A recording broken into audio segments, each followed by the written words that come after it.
All right, today we're going to dive into a technology that lets us peer inside our most complex gadgets without ever laying a finger on them.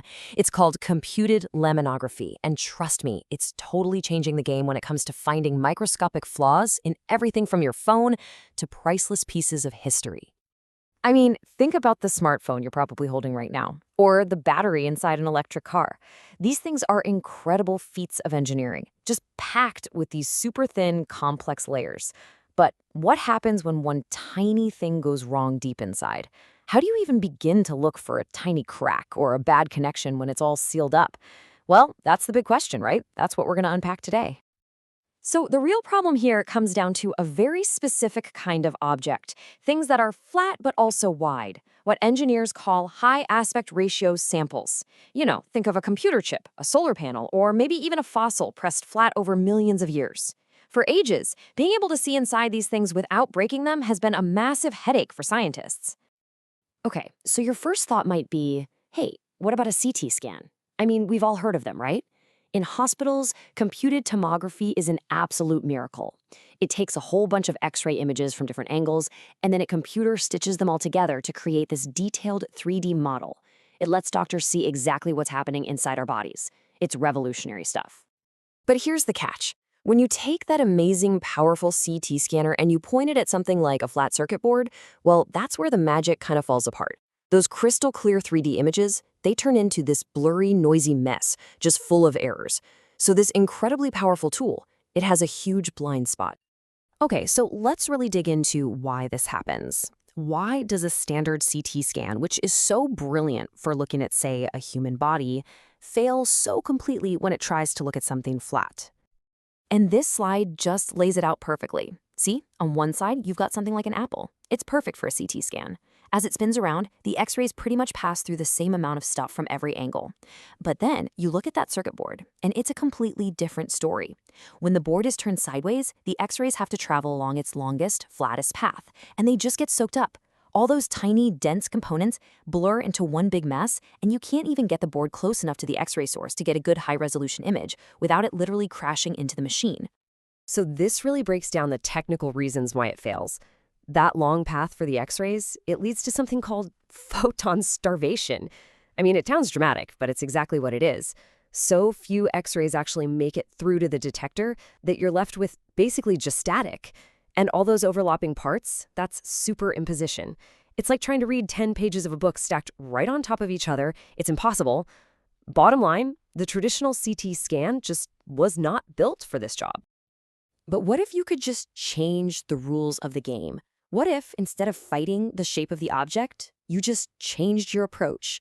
This right here is where the genius comes in. And that brings us to computed laminography, or CL for short. Now, the definition might sound a little heavy, but the actual idea behind it, it's shockingly simple. Instead of rotating the object at a perfect 90-degree right angle to the X-ray beam, you just tilt it. That's it. That one simple tweak changes everything. This right here is the aha moment. It's so clever.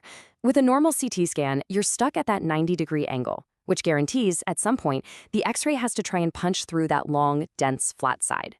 But with CLC, you tilt it to an angle less than 90 degrees, and bam, the X-ray is always taking the shortest possible path through the object. It never has to fight its way through all that material at once. And this really gets to the core of why it works so well. By making that X-ray path as short as possible, the beam doesn't get weakened or attenuated. You get a much stronger, cleaner signal hitting the detector, and that is the whole secret sauce for a great image. And the results, they're huge, and they're immediate. You get way better resolution for all those tiny details. The signal-to-noise ratio is higher, which basically just means your images are way less fuzzy. All those weird image errors and artifacts, gone. All of a sudden, we can see inside those previously impossible-to-inspect areas with perfect clarity. Okay, so this is all great in theory, but what can we actually do with this new power? Well, this isn't just some cool experiment in a lab. Computed laminography is already out there making a massive difference in the real world. And the list of where this is being used is it's wild. Of course, there's electronics. That's a huge one for quality control. But also green energy, helping develop safer batteries and more efficient solar panels. Material scientists are using it to check for flaws in lightweight composites for airplanes. It's even being used in biology to study big plant specimens, in paleontology to scan delicate fossils, and, get this, in cultural heritage to analyze ancient paintings and scrolls without ever having to unroll them. And to give you an idea of just how precise we're talking, CSCL can see features as small as 10 microns. For perspective, that is smaller than the width of a single human hair. Just think about that. Spotting a flaw smaller than a human hair buried deep inside a massive, complex circuit board. That's what this lets us do. And as incredible as all of this is, it's not stopping there. The technology is getting even better, even more powerful right now. So get this, we are now building these massive new machines. They're called fourth-generation synchrotrons. Think of them like particle accelerators that create X-ray beams that are just insanely bright. And what does all that brightness get you? Speed. Crazy speed. So instead of a static 3D photo, you can now shoot a 3D movie. We can literally watch a battery charge and discharge from the inside out, or see exactly how a new material cracks under pressure, all in real time. And of course, we have to talk about AI. Because artificial intelligence is basically supercharging this whole process. First, you collect the raw data, right? Then you let an AI algorithm build the 3D image, and it does a much cleaner job with way less noise. Then it gets even cooler. The AI can do something called super resolution, where it actually sharpens the image and reveals details that weren't even visible in the original scan. And the final step?